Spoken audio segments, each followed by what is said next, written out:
What's going on, traders? Just want to give you guys a quick update on my thoughts when it comes to the overall market. So let's just get straight into it. So something we talked about in the last video is how I was leaning more bullish than bearish. I was more 60-40 bullish, expecting a slow grind towards the upside, especially considering that it's a holiday week and holiday weeks are notoriously bullish. We hit our target at 670. We saw the SPY get above 660. We also saw the SPY hold above 663. That was our bullish confirmation right there. And then we pretty much went straight to 670 right before close.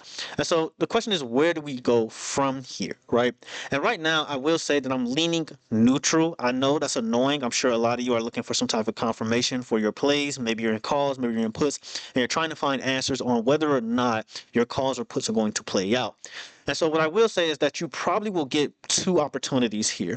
The first opportunity is a rejection from this point on, where we see a rejection from 670. We end up retesting 663 because we're very illiquid here. And then if you are bullish, once we get that retest of 663 and bulls manage to hold that key level, we'll form some type of inverse head and shoulders pattern where you have a shoulder here, head here, and a potential shoulder here. Either that or we form some type of cup and handle. Regardless, you want confirmation, all right? You don't want to jump the gun and just assume that we're going to immediately bounce off 663. So you want some type of confirmation, whether that's an increase in volume, whether it's an RSI, MACD, whatever you use, make sure you get confirmation before jumping into calls if, keyword is if, we retest 663.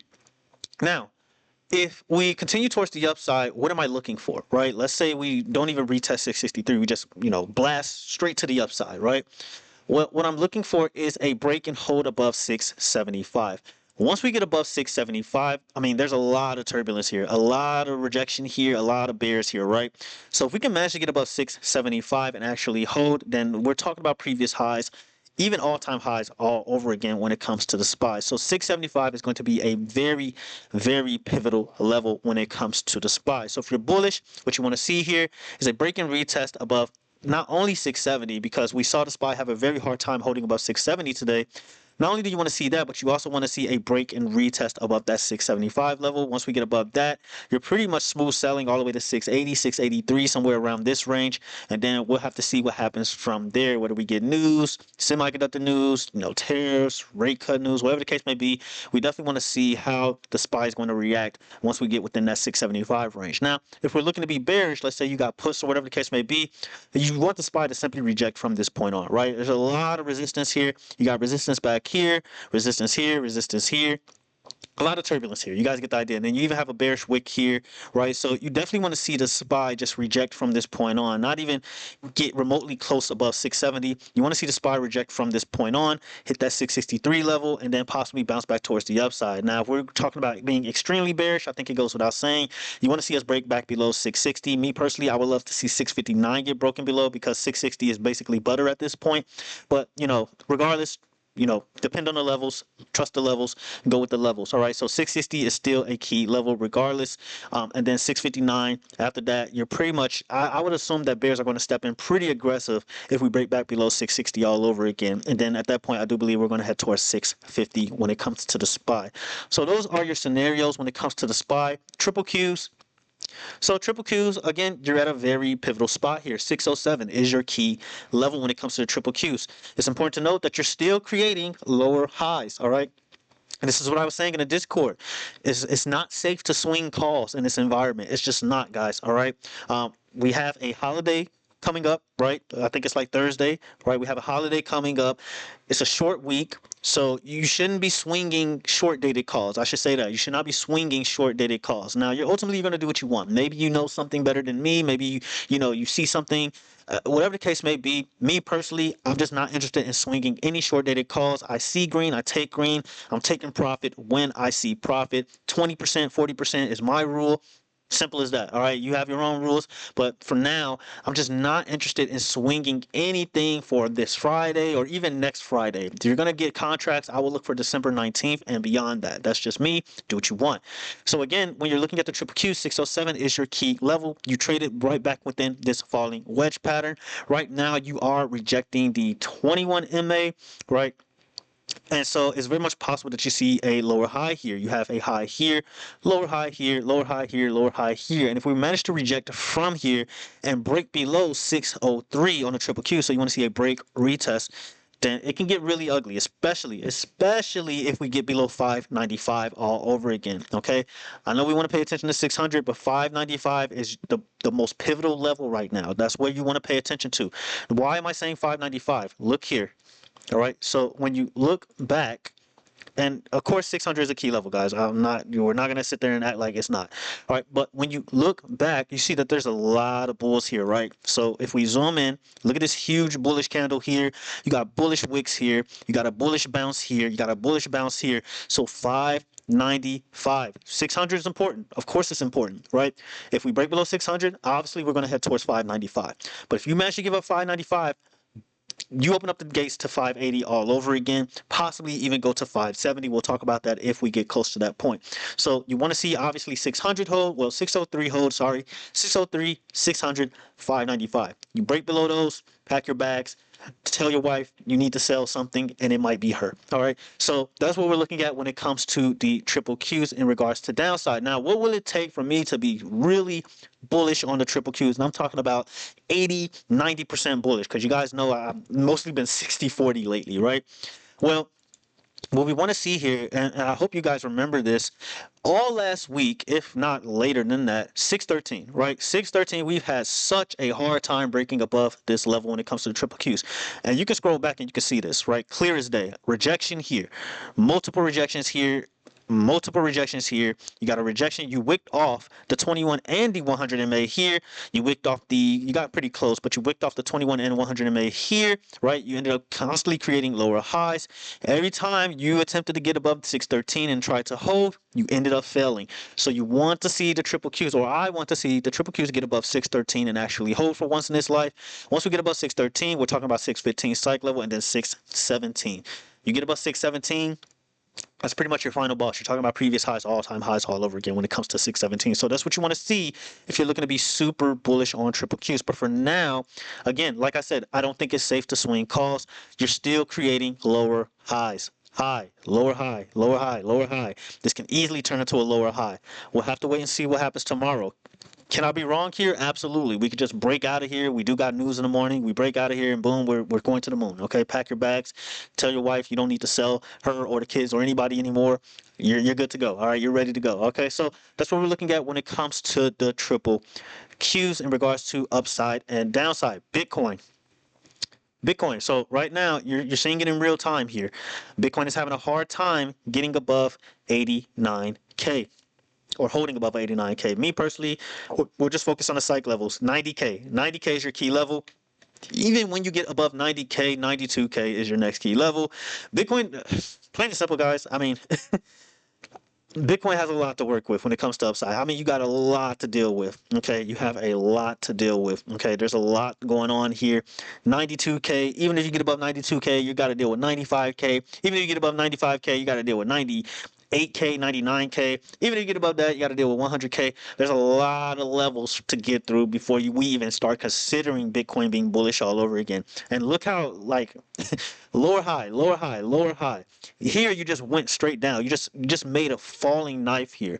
So if I wanted to be bullish on Bitcoin, what am I looking for? You're looking all the way up here, 107K. Until you get up here, there's no reason to talk about being bullish on Bitcoin anymore. All right, I was bullish on Bitcoin. I'll admit that. Hey, I was expecting 150K by the end of the year, and it's still possible, right? It's still possible. We still got another month left, but right now, until we get above 107K when it comes to Bitcoin, I got nothing for you guys. All right, I really don't. I wish it was different, but it is what it is. All right, it's just how the market is. So Bitcoin right now, until it gets above 107K, I can't be any more than 60% bullish. So for now, once it gets above 92K, we'll start increasing that percentage. Once it start getting above more key levels, we'll start increasing the percentage even more. But 107K is where you're talking about 90, me being 100% bullish at that point. Okay, until then, I wouldn't trust that. I wouldn't trust it. I wouldn't touch it with any poll, and I mean any poll. You do what you want with that information. Now, let's look at some individual stocks. Let's look at Nvidia. All right. So Nvidia did this. So today, I let Discord members know that it's very much possible Nvidia sees a retest of one, not well, not a retest, but a move towards 170. And I was kind of like, okay, maybe I'm wrong here, okay, because we saw a little jolt towards the upside. We saw Nvidia reclaim 180, right? We even saw Nvidia attempt to get above 183 and 185, and it just ended up failing. But then you ended up doing this move after hours, and this is what I always say to Discord members: as a retail trader, sometimes you're not wrong. Sometimes you're just really early. Okay, so it's looking like I might have been just really early when it comes to Nvidia, especially what we're seeing after hours, right? You're forming this evening star pattern. The only issue is that there's a lot of bullish wicks down here. So the fact that we gave up 180 again, and we just cannot, and I mean bulls cannot gain control of this, it's just showing me that there's a weakness here. There's a lot of weakness here, and maybe this is some fake out. I don't know. I don't know what happened that caused this after hours. You guys let me know. But for the fact that Nvidia just keeps giving up 180 is concerning. Okay, it is concerning in my opinion. And bears are eventually going, and bulls are eventually going to give up, and bears are going to step in, because bulls are going to realize that, yo, we need more liquidity for this move to happen towards the upside, and they continue to fail. All right, they continue to fail. Now, when we look at the daily time frame, we talk about this all the time when we're looking at Nvidia, guys. These inside bar candles are nothing to play with when it comes to Nvidia. Every time, majority of the time, when you form an inside bar candle, so this big bearish veiny candle here, every time you form a candle like this, guys, Nvidia just has the hardest time breaking above it. So if anything, I'm not expecting something like this where we just, yeah, like, no, it's not happening. Okay, I don't think that's happening anytime soon. For example, if we look in the past, right, we have an inside bar candle. Look how long it took. It took like close to 2 weeks for us to even consider, and I mean consider breaking above this thing, right? We go further back. It took another week or two for us to even, again, keyword, consider breaking above this thing right here that we ended up breaking down, right? I mean, we go further back, same thing. Took us weeks for us to consider breaking above this guy here. You can just keep seeing this. Nvidia just, I don't know what it is with Nvidia, but it just keeps forming these inside bar candles. Here, perfect example. Look how long it took for us to even think about getting above this, and look what happened. We failed, right? And you can just keep scrolling back and see that, I don't know what it is, but Nvidia always forms these inside bar candles. So even if we pump towards the upside, let's say we're looking to be bullish, maybe you got 190 calls on Nvidia, you saw something on the order flow, right? Even if you get up here, right?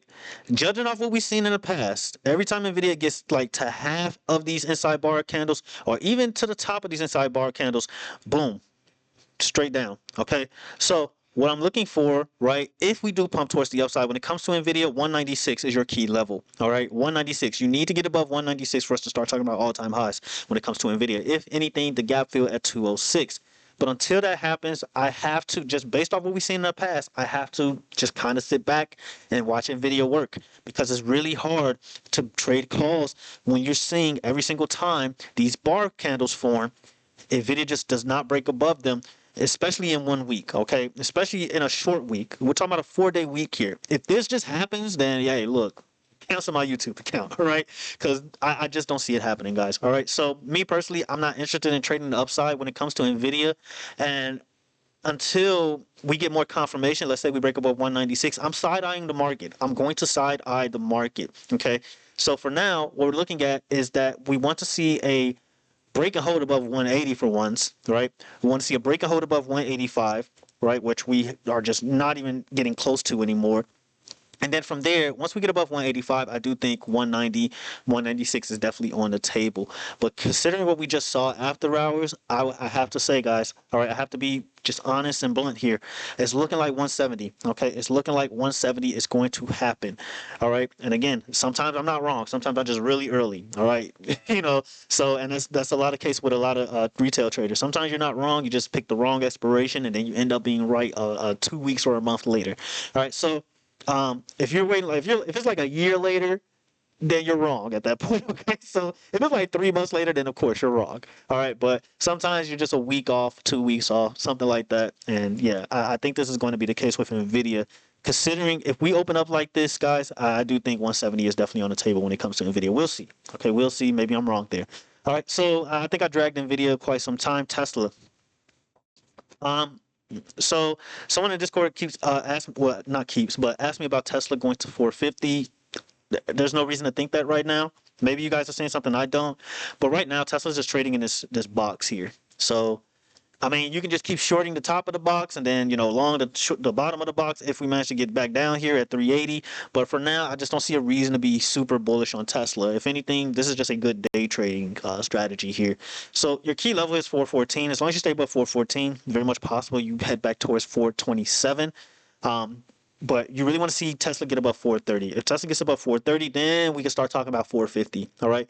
But until then, I mean, you see it here: bounce, rejection, rejection, bounce, rejection. So you just keep trading in this box. How long this lasts, I don't know.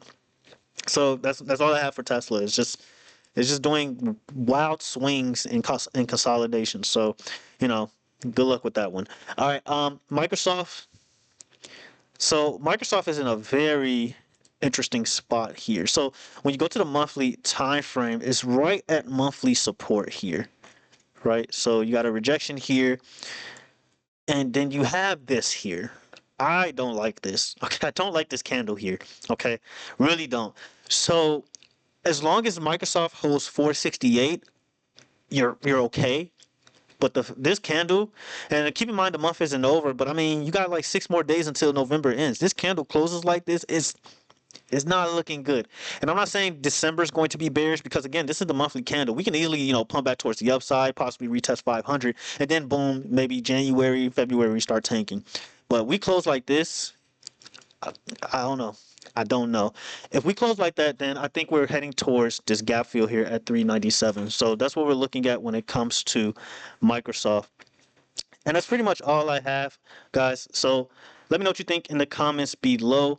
Do you think we're bullish? Do you think we're bearish? Are we going to continue towards the upside, continue towards the down? Well, not continue, reject back towards the downside. Let me know what you think in the comments below. So far, the futures so far just ended up turning red here.